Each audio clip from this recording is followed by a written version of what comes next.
Welcome back बच्चों। देखिए, अभी तक हमने जितना भी पढ़ा इलेक्ट्रोस्टैटिक फोर्स के बारे में और उसके प्रिंसिपल और सुपरपोजिशन के बारे में, आज हम क्या देखेंगे, इन दोनों टॉपिक पे बेस्ड न्यूमेरिकल्स या फिर क्वेश्चंस किस टाइप के आते हैं हमारे नॉर्मल एग्जामिनेशन में, मतलब बोर्ड में, या फिर हमारे कॉम्पिटिटिव एग्जाम्स में किस टाइप का क्वेश्चन आते हैं, आज हम उस पर फोकस करेंगे। तो सबसे पहला क्वेश्चन कौन सा है? ये क्वेश्चन वही है जो मैंने आपको लास्ट क्लास में दिया था, ठीक है। ABCD इज अ स्क्वायर जिसके सारे कॉर्नर्स पे चार्ज रखा हुआ है। कॉर्नर A पे 2 कूलम का है, कॉर्नर B पे 2 कूलम का चार्ज है, कॉर्नर C पे 2 कूलम का चार्ज है और कॉर्नर D पे 4 कूलम का चार्ज है, ठीक है।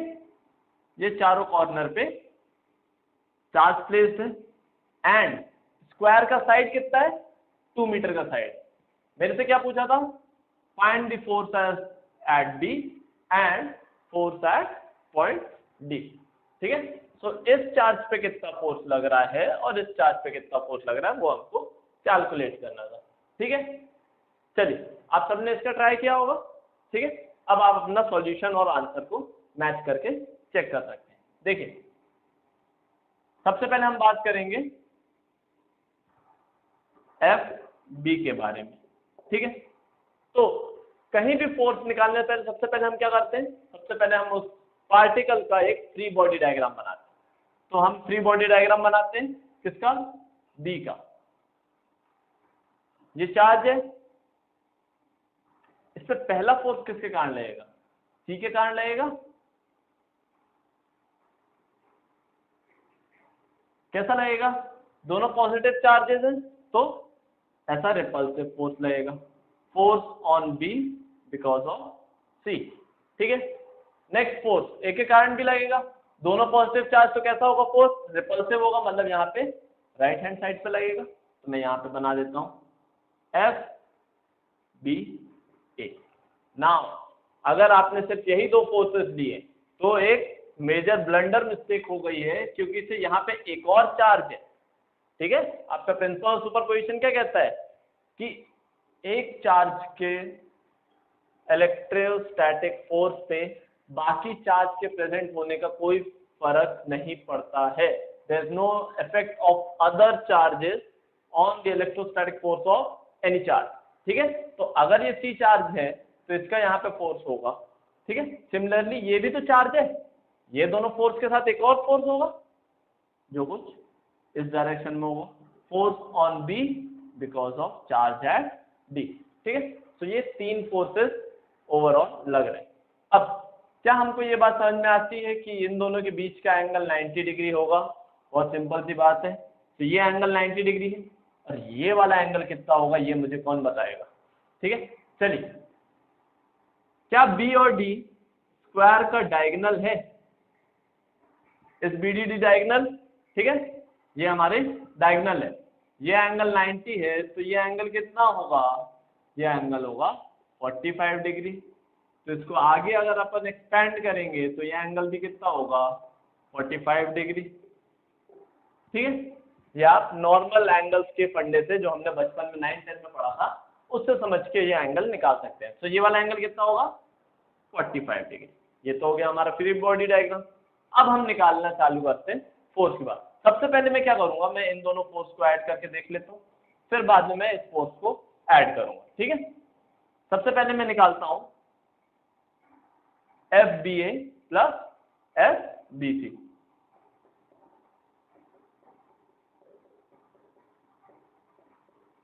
पहले मैं इसका मैग्नीट्यूड निकालूंगा, ठीक है। एंगल थोड़ी देर बाद निकालें। मैग्नीट्यूड क्या होगा हम सबको समझ में आता है, अंडर रूट FBA का होल स्क्वायर प्लस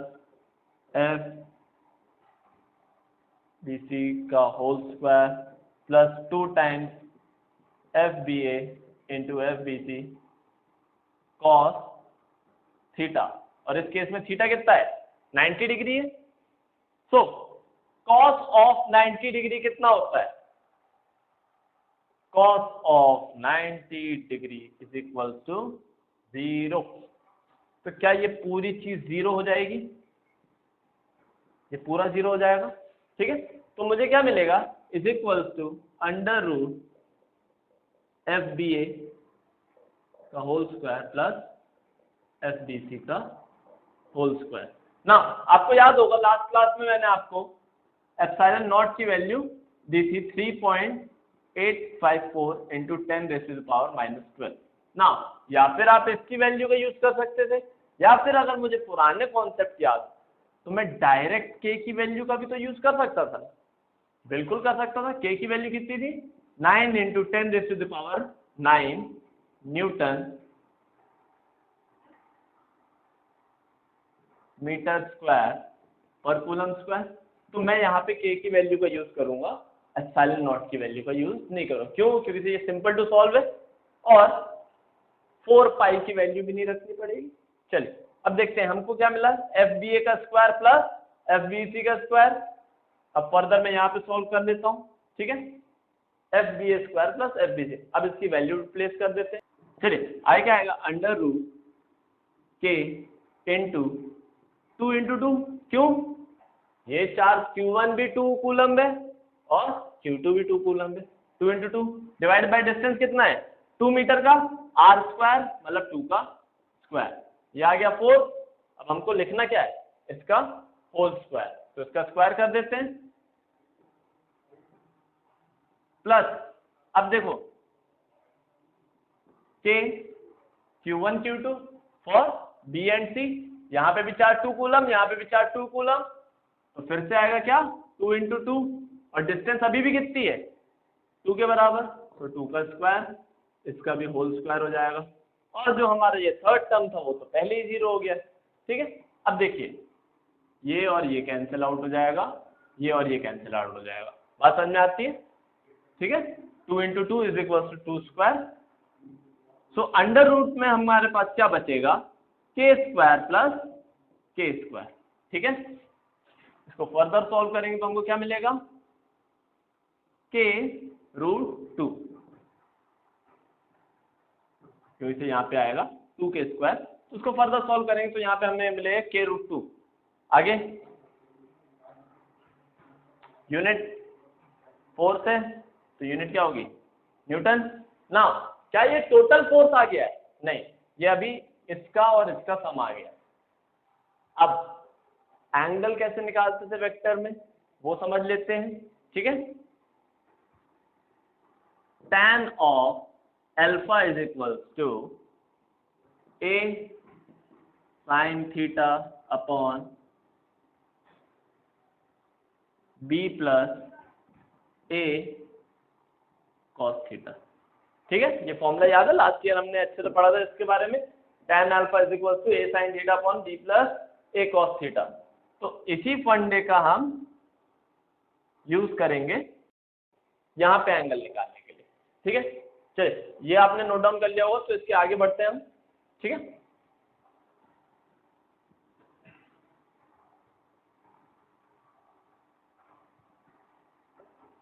इस केस में क्या होगा, tan alpha is equal to f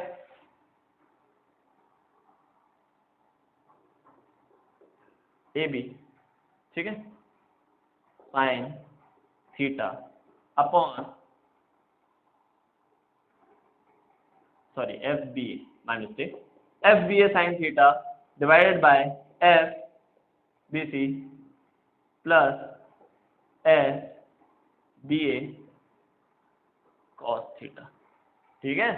अब देखो भाई कॉस थीटा यहाँ पे क्या है, theta is equal to 90 degree है, दोनों जगह प्लेस कर दो, ये तो भाई साहब 0 हो जाएगा क्योंकि cos 90 की वैल्यू 0 और sin 90 की वैल्यू क्या होती है 1। हमको क्या मिलेगा, एफ बी ए अपॉन एफ बी। देखो मैंने कहीं भी वेक्टर का साइन नहीं मारा, मतलब इसका मतलब मैं किसकी बात कर रहा हूँ, सिर्फ मैग्नीट्यूड की बात कर रहा हूँ। अब हमने एफ बी ए और एफ बी सी अलग अलग निकाला है क्या, बिल्कुल निकाला है। ये देखिए ये था हमारा एफ बी ए और ये था हमारा एफ बी सी, जो दोनों आ रहे थे के बराबर। यहाँ पे वैल्यू प्लेस करते हैं, is equal to k upon k, value आई 1।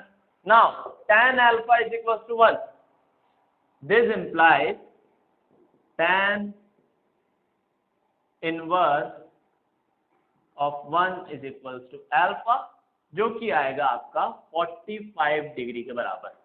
तो जो इन दोनों का एडिशन आया वो भी ये सेम डायरेक्शन में आया,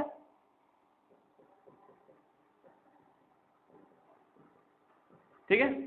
तो FBD निकाल के डायरेक्ट मैं इन दोनों को ऐड कर दूंगा तो मुझे टोटल फोर्स एट B मिल जाएगा, ठीक है। ये हमने एंगल निकाल लिया और ये हमने ये मैग्नीट्यूड निकाल लिया।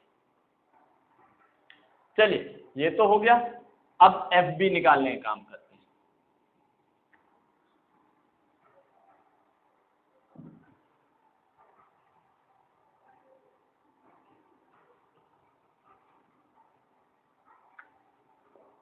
Force, net force on B is equals to FBD plus FBA plus FBC। अब देखो, अब मैं वेक्टर एडिशन करने की जरूरत नहीं, क्यों? क्योंकि इधर दोनों सेम डायरेक्शन में, तो नॉर्मली ऐड कर दो चाहे वेक्टर एडिशन कर दो, एंगल तो 0 है तो कोई दिक्कत आएगी नहीं। मैग्नीट्यूड क्या आएगा? FBD का निकाल लेते हैं हम मैग्नीट्यूड।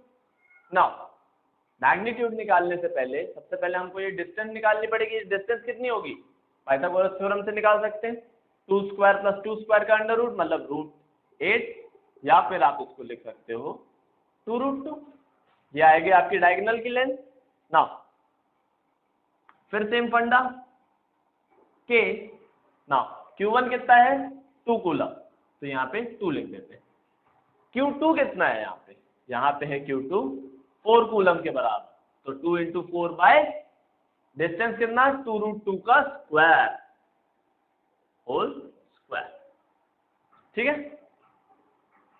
प्लस जो हमारा वहां पे आया था K√2, ठीक है ना। आप इसको सॉल्व करोगे तो ये दोनों चीजें इक्वल होती हैं, कट जाएंगे। 4 2 8 और 2√2 का स्क्वायर भी 8 आएगा, ठीक है। तो मुझे क्या मिलता है finally? F of B is equals to K plus K√2। अब देखो भाई, ये हमारी थोड़ी सी अकलमंदी का परिचय करेंगे हम यहाँ पे, और K की वैल्यू स्टार्टिंग में ही डाल के सॉल्व नहीं करेंगे, नहीं तो हर बार आपको 9 × 10⁹ से सब चीजों में मल्टीप्लाई करना पड़ेगा, तो काम बढ़ जाएगा। तो हम क्या करेंगे? K को एज इट इज लेते चलेंगे। अब क्या करेंगे? यहाँ पे अभी भी मैं K की वैल्यू नहीं डालूंगा, K को कॉमन लिया, क्या आया मेरे पास? 1 + √2, ठीक है। क्या है? 1 + √2। अब देखिए भाई, यहाँ K की वैल्यू अब लिख दूंगा मैं 9 × 10⁹ 1 + √2 की वैल्यू कितनी होती है? याद होना चाहिए 1.41, ठीक है। तो अब इसको ऐड कर देंगे तो क्या आएगा मेरे पास? 9 × 10⁹ मल्टीप्लाइड बाय 2.41, मल्टीप्लाई कर लेंगे। नेट फोर्स की बात करेंगे तो FB कितना आएगा हमारा? 9 1 9, 9 4 36, 9 2 18 + 3 21.69 × 10⁹9 न्यूटन। इसको आप फर्दर थोड़ा सा और सिंप्लीफाई कर लोगे तो 2.169 × 10⁻10 न्यूटन। ये आया टोटल फोर्स एट B, ठीक है। एक तो निकल आया, एक मेथड हो गया फोर्स निकालने का, ये FB = इस तरीके से। लेकिन ये थोड़ा सा क्या हो गया? लेंदी मेथड हो गया, मेहनत ज्यादा लग गई। अब हम थोड़ा सा, चलिए ये अपन पूरा नोट डाउन कर लेंगे। अब इसके बाद हम F of D की बात करेंगे, ठीक है। FB समझ लिया, अब हम FD निकालने की कोशिश करेंगे।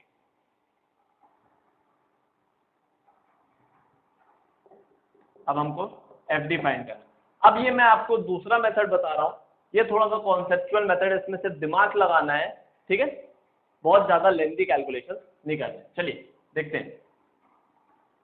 सबसे पहले फ्री बॉडी डायग्राम तो सबने बनाना है। ये आपका पॉइंट D है, A के कारण कैसा फोर्स आएगा? Downward, F of DA। C के कारण कैसा फोर्स आएगा? ऐसा, F of DC। और B के कारण कैसा फोर्स आएगा? इस डायरेक्शन में, F of DB। ना ये 90 डिग्री है और ये फिर से 45 डिग्री है, बार बार तो नहीं समझाना पड़ेगा क्यों आया, ठीक है। चलिए ये हो गई हमारी कहानी FDA, FDB और FDC की। अब वैल्यूज निकालते हैं। देखो भाई बहुत सिंपल सा तरीका है, दोनों के बीच में 90 डिग्री का एंगल है। तो पहले हम FDA निकाल लेते हैं। FDA इज इक्वल्स टू, देखो K Q1 Q2 मतलब 2 × 4 डिवाइडेड बाय R स्क्वायर जो है 2, 2 का स्क्वायर कितना हो गया 4, उनको क्या मिला 2 टाइम्स K। वैल्यू मत डालना K की गलती से भी। सिमिलरली अगर मैं FDC निकालता हूं तो same method K 2 × 4 by 4 is equal to 2K। अब देखो भाई आप ये कैलकुलेशन भी छोड़ सकते थे, जो फंडा यहाँ पे है, जो दो चार्जेस और डिस्टेंस यहाँ पे, वही सेम चीज यहाँ पे भी है, तो सेम फोर्स भी लगेगा। ये बात हमको समझनी पड़ेगी कि अगर दो same force, same charge same distance पे रखें तो बराबर फोर्स इंप्लीमेंट करेंगे, अलग अलग फोर्स इंप्लीमेंट नहीं करेंगे ना। ये आ गया 2K, ये भी आ गया 2K। अब 90 डिग्री का एंगल था, tan अल्फा निकाल लोगे भाई। tan अल्फा फिर से आएगा आपका 1, जिससे आप अल्फा की वैल्यू निकाल लोगे 45 डिग्री, क्योंकि थीटा 90 डिग्री था अभी। तो अब देखो अगर दो सेम फोर्स है तो ये हमेशा वैसे भी ऐसे सेंटर पे ही जानी चाहिए थी। 90 डिग्री है तो एंगल बाइसेक्टर होना चाहिए था इसका नेट फोर्स। तो ये आ गया हमारा FDC प्लस FDA, ठीक है। FDC प्लस FDA, अब देखो ये तो आ गया एंगल। अब हमको क्या निकालना है, DC प्लस FDA का मॉड्यूलर, मैग्नीट्यूड निकालना ना हमको। फिर वही बात करते हैं, 90 डिग्री cos थीटा तो 0 हो जाएगा, बट फिर भी लिख लेते हैं FDC का होल स्क्वायर प्लस FDA का whole square plus 2 FDC FDA cos theta. यहाँ पे ये फंडा 0 हो जाएगा। बचा क्या हमारे पास, अंडर रूट ऑफ FDC का होल स्क्वायर प्लस FDA का होल स्क्वायर। देखिए अब ये चीज ना बहुत काम आएगी, जो हम अभी ब्रैकेट के अंदर वैल्यूज लेके कर रहे थे। अगर मैं पहले ही फोर्सेस निकाल लेता हूं तो यहाँ पे मेरे को सिर्फ वैल्यू प्लेस करनी है। अब देखिए कैसे होगा,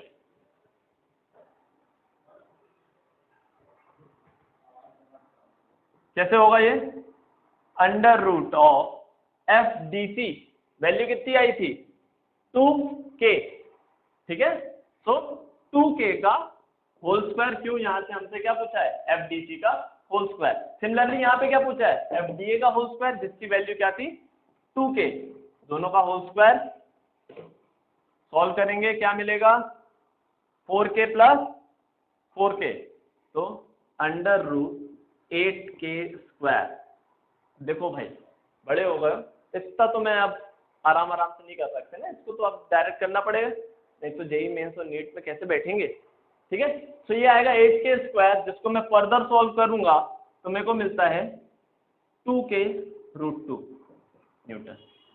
मैं अभी K की वैल्यू नहीं डालूंगा। ये क्या मिला मुझे F of DC plus F of DA, इसको एक तरफ रख लो। अब समझते हैं FDB निकाल लेते पहले, ठीक है। FDB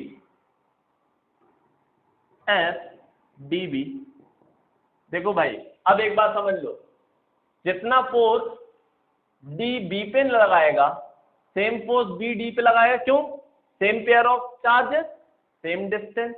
लेकिन फिर भी मैं एक बार कैलकुलेट करके आपको बता देता हूं क्या आएगा, FDB is equal to K Q1 मतलब 4 × Q2, K 4 × 2 बाय डिस्टेंस कितना है √8 का स्क्वायर मतलब 8। ये कैंसिल आउट होगा, क्या बचेगा सिर्फ K, ठीक है। तो finally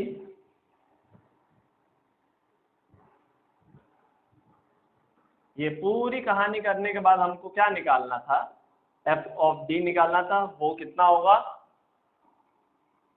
K plus 2K root 2, यहाँ से k कॉमन ले लेंगे हम, क्या बचेगा मेरे पास 1 प्लस 2√2। अब यहाँ पे आप √2 की वैल्यू डाल दो, क्या आएगा k इंटू 1 प्लस 2 टाइम्स 1.41। इसको आप मल्टीप्लाई करोगे फिर ऐड करोगे, क्या मिलेगा k इंटू 1 प्लस 2.82 ऐड किया तो हमको मिला 3.82। अब आप k की वैल्यू डाल दो, ठीक है भाई, 9 into 10⁻⁹ multiplied by 3.82, total force में न्यूटन लगा दो यूनिट। नाउ 9 2 सा हमको मिलेगा यहाँ से 18, 73, 34.38 इंटू 10⁻⁹ ये चीज मत भूलना।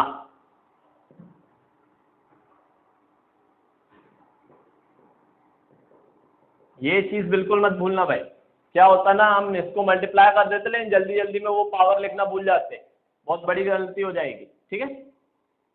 ये हमारा फाइनल आंसर है। इसको आप थोड़ा सा और चेंज करके लिख सकते हो, 3.438 इंटू 10⁻10 न्यूटन। दोनों सही है, ये भी सही है, ये भी सही है, ठीक है। तो ये हमारा आया एफ ऑफ डी, और इससे पहले हमने जो निकाला था वो था हमारा एफ ऑफ डी। बात समझ में आ रही? ये वाला मेथड थोड़ा फास्ट था as compare to the last one. चलिए, ये तो हो गई हमारी कहानी। ये जो हमने लास्ट क्लास में क्वेश्चन दिया था वो किया। अब आप बोल रहे हो सर ये तो लेंदी हो गया। अब मोस्टली आपको मैं बता देता हूँ क्वेश्चन आता कैसा है। मोस्टली आपके पास क्वेश्चन ऐसा आएगा कि जिसमें आपको सिर्फ और सिर्फ मैग्नीट्यूड निकालना पड़ेगा, डायरेक्शन निकालना ही नहीं होगा, ठीक है। तो मैग्नीट्यूड वाले क्वेश्चन और छोटे हो जाएंगे। चलिए नेक्स्ट क्वेश्चन हम ट्राई करेंगे।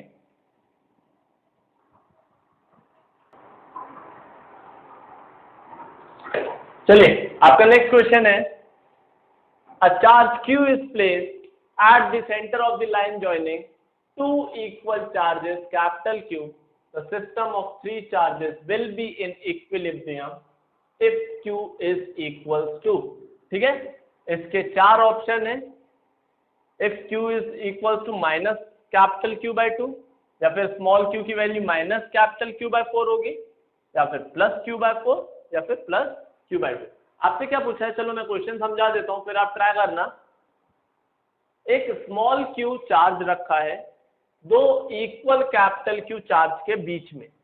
अब मेरे से पूछा है उस स्मॉल q में कितना चार्ज होना चाहिए कि जो तीनों चार्जेस रखे हैं वो इक्विलिब्रियम में। इक्विलिब्रियम का मतलब अपने ही पोजीशन पे रहें, मूव करना चालू ना करें, ठीक है। तो चलिए सबसे पहले आप क्या करेंगे, अब आप वीडियो को पॉज करेंगे, खुद से ट्राई करेंगे, लेकिन सबसे पहले डायग्राम बना के ट्राई करेंगे, ठीक है। फिर आप वीडियो को दोबारा स्टार्ट करके आप सॉल्यूशन देख सकते हैं, ठीक है। मैं सॉल्यूशन को कंटिन्यू करता हूं।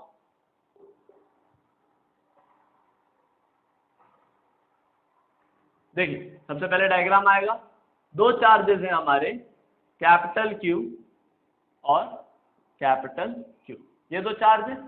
अब इनके सेंटर में अगर इसकी लेंथ को मैं टोटल r लेंथ बोलता हूं तो यहाँ पे एक चार्ज रखा हुआ है स्मॉल q, अननोन चार्ज। तो ये लेंथ कितनी हो जाएगी r/2, और ये कितनी हो जाएगी r/2। सेंटर पे रखा है, हमको बोला गया है, ठीक है। अब मेरे से पूछा है कि ये इक्विलिब्रियम में कब होगा। अब देखो भाई एक बात समझ लो, अगर ये वाला चार्ज इक्विलिब्रियम में आ गया तो ऑब्वियस सी बात है ये वाला चार्ज भी इक्विलिब्रियम में आ जाएगा, और फिर हमको ये वाले चार्ज को देखना, ये वाला चार्ज तो हमेशा इक्विलिब्रियम में रहेगा। क्यों? क्योंकि यहाँ से भी अगर रिपेल या अट्रैक्ट कर रहा है तो सेम चार्ज खींच रहा है, और यहाँ से भी सेम चार्ज इसको रिपेल या अट्रैक्ट करे। अभी हमको नहीं पता कि यहाँ पे रिपल्शन होने वाला है कि अट्रैक्शन होने वाला है। अभी हमको ये भी नहीं पता कि ये पॉजिटिव चार्ज है कि नेगेटिव चार्ज। ये दोनों पॉजिटिव चार्ज, ये पता है। ये क्या है? No idea. ये एक वेरिएबल चार्ज है, पॉजिटिव भी हो सकता है, नेगेटिव भी।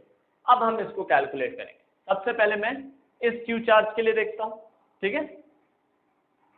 तो फॉर दिस क्यू चार्ज हमारे पास, अब अभी मैं अज्यूम कर लेता हूं, चलिए अज्यूम कर लेते हैं कि ये Q कैसा है, पॉजिटिव चार्ज, तो ये क्या करेगा,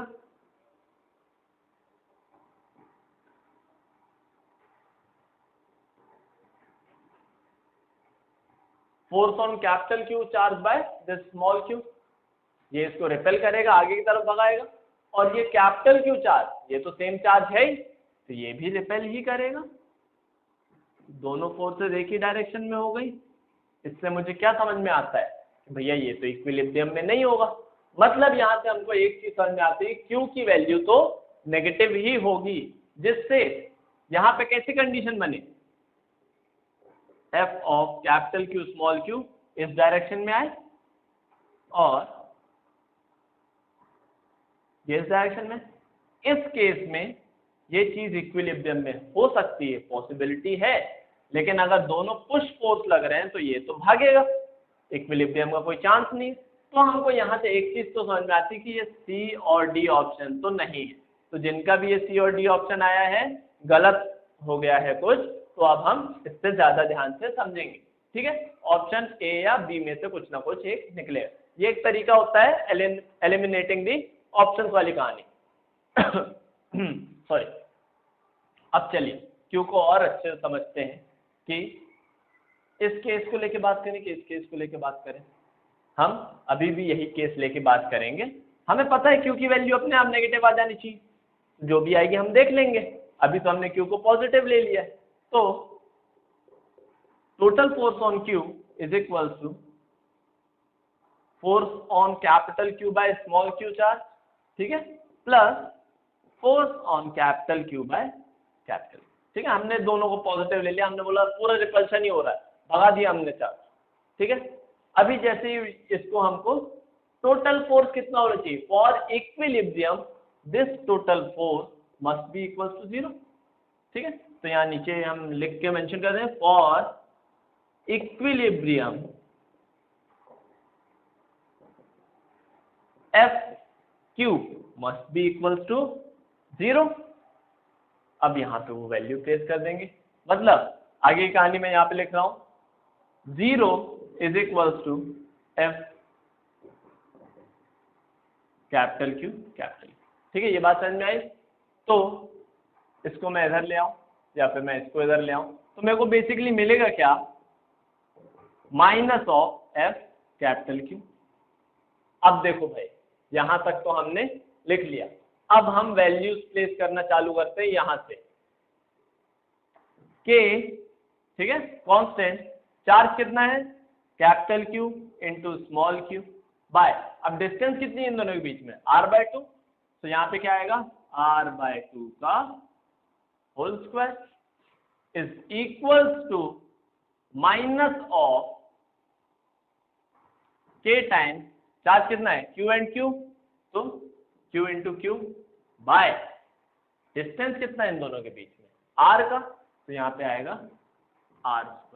अब देखो भाई, बहुत डायरेक्ट बता रहा हूं मैं, ये के क्यू कैंसिल हो जाएगा, r और r² दोनों कैंसिल हो, इसका पूरा स्क्वायर कैंसिल हो जाएगा, ठीक है। बचेगा क्या मेरे पास,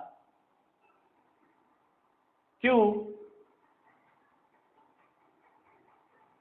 बाय 1/2 का whole square is equal to capital q, ये इधर जाएगा, यहाँ पे डिवीजन में, तो यहाँ पे जाएगा क्या हो जाएगा, मल्टीप्लीकेशन में, this implies q is equal to q into 1/2 का whole square which is equal to 1/4, direct लिख देते हैं, ठीक है, q इंटू 1/4 माइनस साइन के, ये माइनस साइन गायब थोड़ी होगा, ये तो यहीं रहेगा, तो इसको जब फर्दर लिखेंगे तो क्या आएगा, -q/4। सो आंसर क्या है हमारा, b is the correct answer, ठीक है। ये हो गया इक्वेशन। चलिए, so this is your next question. अब पहले हम पढ़ लेते क्वेश्चन क्या है, ठीक है। Two charge identical metal sphere A and B repel each other with a force of 3 × 10⁻⁻5 Newton. Another identical uncharged sphere C is touched with sphere A and then it is placed midway between A and B, the magnitude of net force on C is, options are given. Option A is 1 into 10 raised to the power minus 5 Newton. Option B क्या है 3 into 10 raised to the power minus 5 Newton. Option C है 2 into 10 raised to the power minus 5 Newton. And option D is 5 into 10 raised to the power minus 5 Newton. ठीक है, ये चार option, ये हमारा question है। चलिए 10 मिनट्स का टाइम लेंगे हम और इस क्वेश्चन को सॉल्व करेंगे, फिर आप वीडियो को रिज्यूम करेंगे और सॉल्यूशन देखेंगे। ठीक है, चलिए इसको आप ट्राई कीजिए। चलिए तो हम स्टार्ट करते हैं इसके सॉल्यूशन के साथ।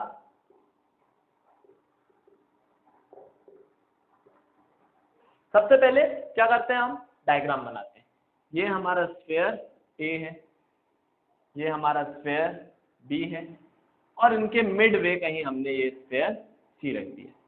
ठीक है, अब चार्ज किसमें कितना है, जब तक ये सी स्फीयर नहीं आया था तब तक ए और बी में इक्वल चार्ज था।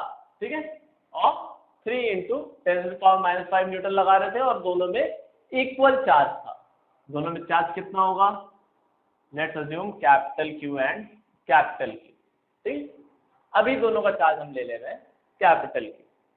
फिर हमने क्या किया, एक आइडेंटिकल स्फीयर लाया C, जिसको हमने A से टच कराया। अब टच क्यों कराया, ये बात आप समझिए, क्वेश्चन में ऐसा टच क्यों बोला। जैसे ही आपने इसको टच कराया, ये अनचार्ज स्फीयर था और ये चार्ज स्फीयर था। क्या होगा, इसके चार्ज इसमें फ्लो कर जाएंगे क्योंकि सारे कैसे हैं, मेटालिक स्फीयर है। ठीक है, सो अब क्या होगा, सिंस दोनों सिमिलर स्फीयर हैं तो दोनों अपना चार्ज आधा आधा शेयर कर लेंगे। ठीक है, अब A में Q/2 चार्ज है और C में भी Q/2 चार्ज है, क्योंकि A का जो आधा चार्ज है वो C लेके चला गया। अब देखिए अब कहानी कैसी हो जाएगी, अब C के आने के बाद कहानी ऐसी हो गई, C के आने के बाद कहानी कैसी हो गई, ये A है विथ चार्ज Q/2, ये C है विथ चार्ज Q/2, और सिंस हमने B से किसी को टच ही नहीं करवाया तो B वैसे का वैसा है अपने पूरे चार्ज के साथ। ठीक है, चलिए अब सबसे पहले हम इनिशियल कंडीशन पे जाते हैं। जब A और B चार्ज थे, फिर ये हमारा A था विथ Q चार्ज, ये हमारा B था विथ Q चार्ज, तब फोर्स कितना बताया हमको, 3 into 10⁻⁻5 न्यूटन। तो इसको हम कैसे करेंगे, इनका बीच का डिस्टेंस हम ले लेते हैं कैपिटल R। तो ये डिस्टेंस क्या हो जाएगा, R/2, और ये डिस्टेंस भी क्या हो जाएगा, R/2। अंडरस्टैंडेबल चीज है। ठीक है ना, अब देखिए हम क्या करेंगे, यहाँ पे पहले वैल्यू निकालते हैं। क्या होगा, force between AB is equals to K Q²/R², which is equals to 3 into 10⁻⁻5 newton. अब देखो भाई, अकलमंदी इसी में है कि यहाँ से बैठ के हम वेरिएबल्स की वैल्यू काउंट करने में ना बैठे, मतलब हम Q की वैल्यू और R की वैल्यू निकालने नहीं बैठ जाए। अगर हम उसमें बैठ गए तो हमारा टाइम यहीं वेस्ट हो जाएगा। ठीक है, अब इसको हम बहुत इजीली करने वाले हैं, ये समझिए। हमको क्या बोला है, C पे नेट चार्ज निकालना है, तो क्या होगा, एक A के कारण इसका फोर्स ऐसा होगा रिपल्सिव, और एक फोर्स होगा B के कारण, FCA एंड FCB, दोनों को ऐड करना है बेसिकली।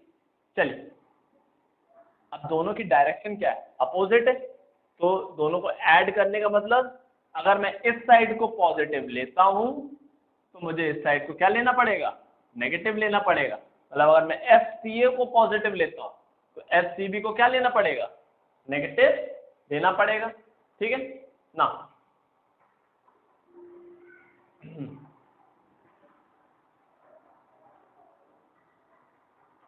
चलिए देखिए, सिंस हमने इस फोर्स को सिर्फ मैग्नीट्यूड की बात हो रही है, डायरेक्शन की कोई बात नहीं हो रही है, तो हम किसी भी साइड को पॉजिटिव ले लेते हैं।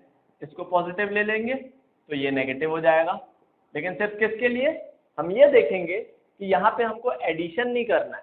टोटल फोर्स ऑन C कितना होगा, F(CB) माइनस F(CA)। यहाँ पे सब्सट्रैक्शन क्यों करना पड़ेगा, क्योंकि तो दोनों अपोजिट डायरेक्शन में हमको दिख रहा है, तो हमको मैग्नीट्यूड निकालना है, मैग्नीट्यूड के लिए सब्सट्रैक्ट कर देंगे, सिर्फ मैग्नीट्यूड आ जाएगा। ठीक है, चलिए, या फिर आप इसको ऐसे मॉड कर दोगे F of C B plus F of C A mod, लेकिन प्लस कैसे करोगे, एक को तो नेगेटिव लेना पड़ेगा, तो आपको ये नेगेटिव वैल्यू लेनी पड़ेगी। ठीक है, तो आप इसको सब्सट्रैक्ट करके मॉड कर देंगे तो भी आपको मैग्नीट्यूड मिल जाएगा विदाउट एनी डायरेक्शन। चलिए, एफ सी बी, ठीक है, इन दोनों के बीच में क्या होगा, एफ सी बी की वैल्यू यहाँ साइड में लिख रहा हूं मैं। ठीक है, F of C B is equal to K, एक जगह क्यू चार्ज एक जगह q/2, तो q/2 इंटू क्यू, डिस्टेंस कितना है r/2 का होल स्क्वायर। ठीक है, क्या मिला हमें, के q² बाय 2 टाइम्स r²/4, जिसको हम ऐसा कैंसिल कर देंगे तो यहाँ 2 बचेगा जो ऊपर चले जाएगा, तो ओवरऑल मुझे क्या मिलेगा, अगर आप इसको टोटल सॉल्व करोगे तो आपको मिलेगा 2kq²/r²। अब इसको सॉल्व करके देख लीजिएगा, आपको यही मिलेगा एफ सी बी की वैल्यू। तो यहाँ पे प्लेस कर देते हैं हम एफ सी बी की वैल्यू 2kq²/r² माइनस, अब एफ सी ए निकाल लेते हैं सेम टाइम पे, एफ सी ए, अब एफ सी ए निकाल लेते हैं सेम टाइम पे। चलिए देखिए, F C A is equal to C और ए के बीच में चार्ज क्या है, q/2 एंड q/2, तो k q/2 का होल स्क्वायर, डिस्टेंस कितना है r/2 का होल स्क्वायर। हमको क्या मिलेगा, हमको यहां से मिलेगा kq²/r²। सॉल्व करके देखना, यही मिलेगा। ठीक है, माइनस कर देंगे हम kq²/r² का, मॉड लगा के रखेंगे कि बाय चांस भी नेगेटिव वैल्यू आए तो सिर्फ मैग्नीट्यूड लेना है, तो उसको हम पॉजिटिव लिख सकते हैं। Now 2 times kq²/r² minus this, तो हमको क्या मिलेगा, इज इक्वल टू kq²/r²। अब ध्यान दीजिए, मैंने शुरुआत में बोला था कि आपको ये एज इट इज लेके चलना। इसकी वैल्यू क्या है, 3 × 10⁻⁻⁵ न्यूटन, तो इसकी वैल्यू भी क्या होगी, 3 × 10⁻⁻⁵ न्यूटन। ये क्या है आपका नेट फोर्स एक्टिंग ऑन सी का मैग्नीट्यूड। तो आंसर क्या होगा आपका, इसका भी आंसर है बी। अब देखो भाई, यहाँ पे एक कॉन्सेप्ट भी था इनिशियली, फिर थोड़ा बहुत न्यूमेरिकल वैल्यूज भी थी, बट कैलकुलेशन आपको बचाने का एक ही तरीका है कि इसको यहाँ पे आप Q और R को अलग अलग टर्म्स में, एक दूसरे टर्म्स में लिखना चालू जैसे ही आपने किया, फिर आपका ये जो छोटा सा सॉल्यूशन है ये बहुत लेंदी स्ट्रेच हो जाएगा। ठीक है, चलिए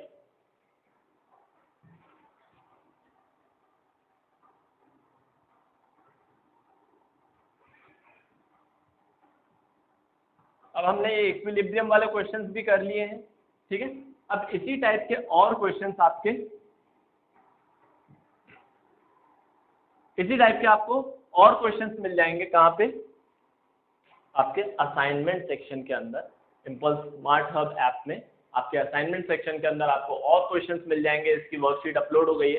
ठीक है, आपको इसके और क्वेश्चंस मिल जाएंगे, उसको आप प्रैक्टिस कीजिए, क्योंकि प्रैक्टिस करने से ही आपका काम और बढ़िया हो जाएगा। ठीक है, फिर न्यूमेरिकल्स में प्रॉब्लम भी नहीं आएगी और जो एक अंदर से डर लगता है वो डर भी खत्म हो जाएगा। चलिए ठीक है, आज हमने सिर्फ क्वेश्चन सॉल्व करना देखा है इसका।